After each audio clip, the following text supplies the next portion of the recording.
Good evening, welcome to Shivana IAS academy's YouTube channel. Geography का आज topic लेंगे हम लोग, और टॉपिक की डिस्कशन जो हमारे पास है दैट इज़ अर्थक्वेक, भूकंप। सभी हम बखूबी जानते हैं कि वर्तमान में दो देशों में, टर्की में और सीरिया में भूकंप आया है 7.5 मैग्नीट्यूड का, जिससे 28,000 से ज़्यादा मौतें हो चुकी हैं एट द प्रेजेंट मोमेंट। सवाल ये उठता है कि 3-4 मिनट के अंदर या 5 मिनट के अंदर हम कैसे फटाफट से अंडरस्टैंड करें कि भूकंप क्यों आता है। इंडोनेशिया में, जापान में, टर्की में, सीरिया में, लेबनान में, इन सारे देशों के अंदर क्यों आता है, ज़्यादा इन देशों के अंदर क्यों है। सबसे ज़्यादा अर्थक्वेक जो है जापान, इंडोनेशिया, ऐसे देश महसूस करते हैं। मोस्ट नंबर ऑफ, तो लिखा हुआ है which country has the most recorded earthquake, तो लिखा हुआ है Japan has the most recorded earthquake in the world as it sits on the highly active seismic area. Japan is near the Pacific Ring of Fire. Pacific ocean जो है उसका जो ring है उसके बिल्कुल सेंटर में है जापान, आपको दिखाया जाएगा इसके बाद।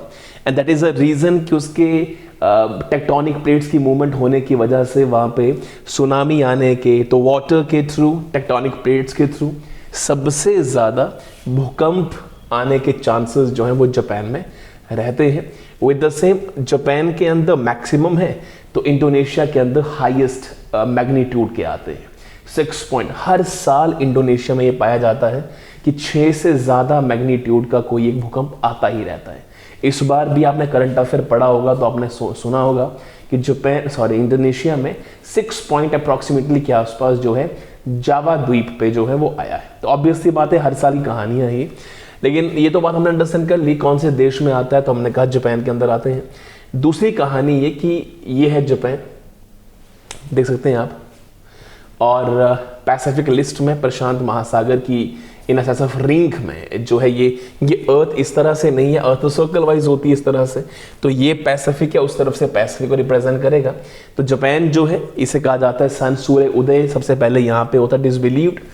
और जापान क्योंकि अरे परे जो है वो पानी से ही ढका पड़ा हुआ है, तो उसकी वजह से भी यहाँ पे भूकंप आने के चांसेस ज़्यादा रहते हैं।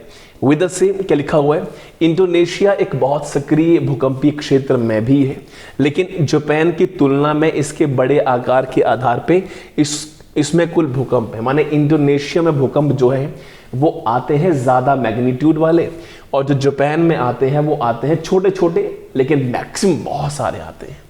टोंगा, फिजी, इंडोनेशिया, ये वो देश हैं जिनके अंदर सबसे ज़्यादा भूकंप पाए जाते हैं। अब ये रहा इंडोनेशिया हमारा, तो हम जानते हैं कि ऊपर एशियन प्लेट है, नीचे ये ऑस्ट्रेलियन प्लेट है, इस तरफ को जो है अरेबियन प्लेट है। तो जो ये प्लेट्स हैं, पहली कहानी कंफर्म कर दूं आपको मैं कि जो अर्थ है वो डिफरेंट प्लेट से बनी हुई है। जैसे अनियन होता है उसी तरह की लेयर्स की हमारी बनी हुई है अर्थ, और वो अर्थ की जो प्लेट्स हैं वो बहुत ही माइक्रो मिलीमीटर के आसपास जो है वो मूवमेंट करती रहती हैं ऑटोमेटिकली खुद भी। आप सब जानते होंगे कि ये जो मैप यहाँ दिया गया है, ये सबसे पहले एक सुपर कॉन्टिनेंट था, इसे पेंजिया कहते हैं, फिर बना लोरेशिया और गोंडवाना लैंड, फिर धीरे धीरे इनकी सेपरेशन हुई, अब फिर ये दोबारा मूवमेंट कर रही है, तो धीरे धीरे करते ये कोई स्ट्रक्चर डिफरेंट हो जाता है। अब ये भी प्लेट है, ऑस्ट्रेलिया एक प्लेट है, एशियन प्लेट एक है, इंडियन प्लेट दूसरी है, यूरेशिया है, एशिया है, साउथ अमेरिका, नॉर्थ अमेरिका, इस तरह की कई छोटी छोटी प्लेट्स हैं जो मूव करती रहती हैं, जिसकी वजह से भूकंप आता है। अब बहुत सारी प्लेट्स होंगी इकट्ठे, 1 2 3 4 ऐसे प्लेट्स होंगी और वो इकट्ठे मूव करेंगी, तो वहां आने के चांसेस ज़्यादा होते हैं।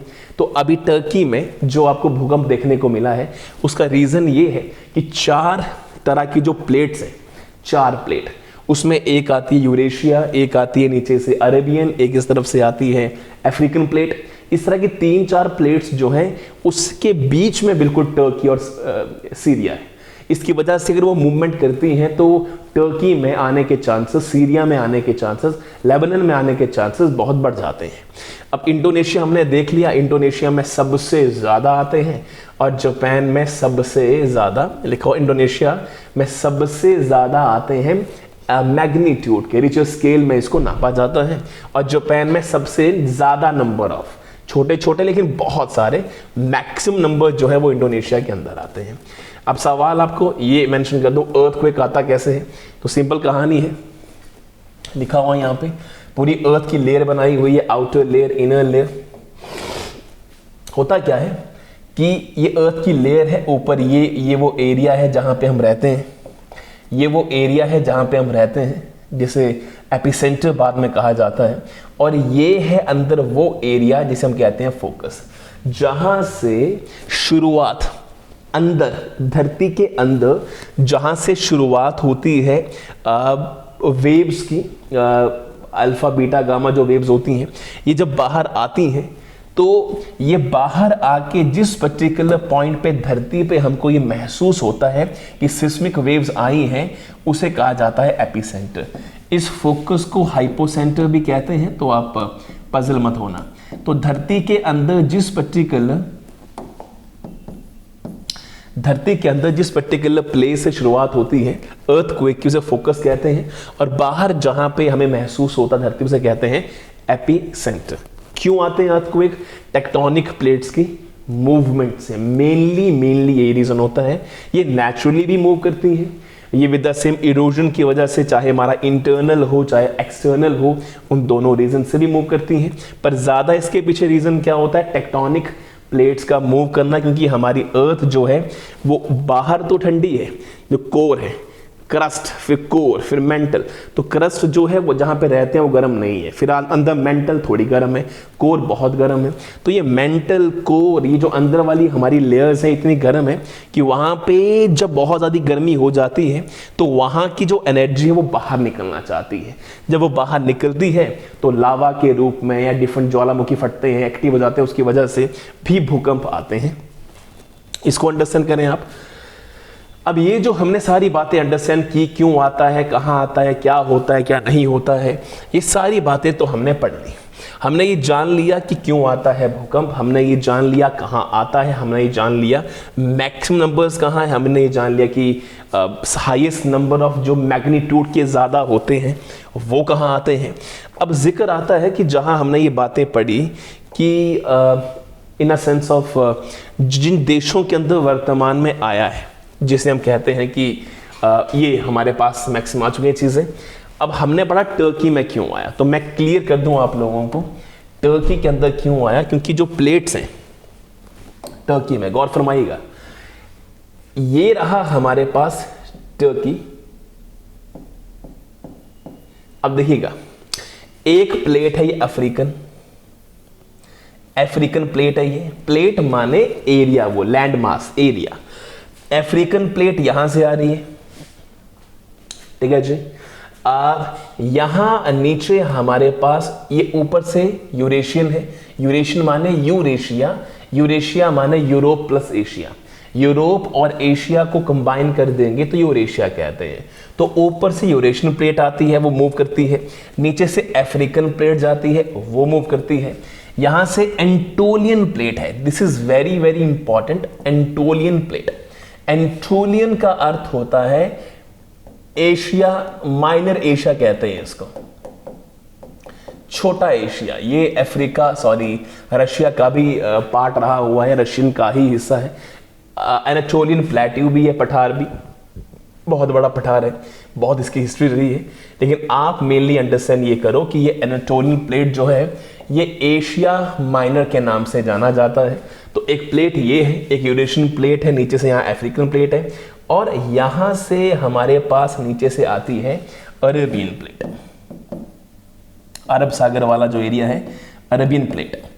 तो ये चार plate, sorry not plot, plate. तो ये जो चार प्लेट है, अब ये चार प्लेट जब मूव करती हैं, ऑब्वियस सी बात है, मैंने आपसे कहा था माइक्रो मिलीमीटर के आसपास इनकी मूवमेंट होती है, यहाँ से वहाँ, वहाँ से वहाँ। तो इनकी जो मूवमेंट रहती हैं, अब ये खिसकेगी, वो खिसकेगी, ये खिसकेगी, वो खिसकेगी।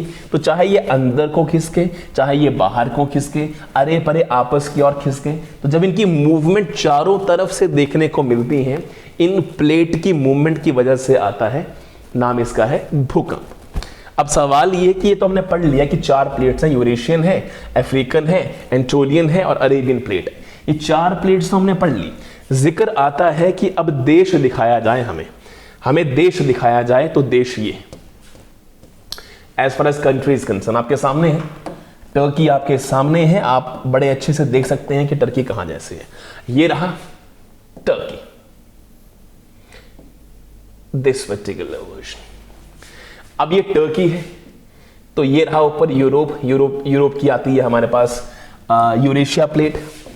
नीचे हमारे पास यहां अफ्रीका है, तो अफ्रीका की प्लेट, तो ये अफ्रीकन प्लेट, ऊपर से यूरोपियन प्लेट, यहां पे अरेबियन तो अरेबियन प्लेट, और यहां जैसे ये जो है that is we have Anatolian plate. तो ये 4 प्लेट जब मूव करती हैं तो ये टर्की के ऊपर असर करती हैं, और टर्की के बिल्कुल नीचे जो है वो सीरिया है। टर्की जो है ये है येलो से कलर का, यूरोप की प्लेट ऊपर से, यहाँ से अफ्रीकन प्लेट, यहाँ से अरेबियन प्लेट, वहाँ से एंटोलियन प्लेट। तो 4-5 प्लेट जो प्लेट इसके साथ में है, छोटी छोटी टूटी हुई प्लेट्स हैं, इनकी मूवमेंट की वजह से जो है देखने को मिलता है भूकंप टर्की और सीरिया जैसे देशों के अंदर। टर्की हमने दिखा दिया, ये हमारे पास सीरिया है। ये रहा टर्की ऊपर, और इसके बिल्कुल नीचे जो है वो हमारे पास सीरिया है। Turkey and we have Syria, दोनों के दोनों एशिया और यूरोप के माइनर हिस्से हैं। एशिया मेनली आते हैं ये, और सीरिया भी और टर्की भी, यूरेशिया का भी माइनर सा पार्ट है, प्लस ये एशिया में मेनली आते हैं। तो सीरिया जो है ये रहा, सीरिया में भी आते हैं। सीरिया टर्की बिल्कुल साथ साथ है। सीरिया को भी चारों Eurasia plate, African plate, Arabian plate और एंटोलियन प्लेट, ये चारों कवर करती हैं, जिसकी वजह से भूकंप आता है। अब ये फिर वही कहानी देखिएगा, टर्की है, ये सीरिया है, ऊपर से यहाँ से वहाँ से टेक्टोनिक प्लेट्स की जो मूवमेंट होती है उसकी वजह से जो वेव्स निकलती हैं वो ट्रांसप्लांट होती हैं टर्की को और सीरिया को, जिसकी वजह से टर्की और सीरिया में क्या आता है, टर्की और सीरिया में आता है भूकंप। आई एम वेरी श्योर कि मैं वहाँ तक पहुँच पाया हूँ जहाँ तक आपको चीज़ें ये चाहिए थी। क्यों आया है टर्की के अंदर, सीरिया के अंदर भूकंप, अब खूबी जानते हैं। Richter scale is used to find the magnitude of the earthquake. Earthquake 1 से लेके 9 के बीच में होता है। 1 जब आता है और माने इसका एक मैग्नीट्यूड है, जब 1 आएगा 1.0 भूकंप आएगा, तो ये हम रिक्टर स्केल के बिना भी इसको नाप सकते हैं सिस्मिक ग्राफ के थ्रू। उसके बाद जब चीज़ें आती हैं से 8, 9, जैसा ये 9.0 अगर भूकंप आता है तो धरती पूरी मूव करती है, बिल्डिंग्स की बिल्डिंग्स ढह जाती हैं। कुछ और बेहतरीन क्वेश्चंस के लिए और बेहतरीन वीडियोस के लिए शिवाना आईएएस अकेडमी के यूट्यूब चैनल को सब्सक्राइब करें।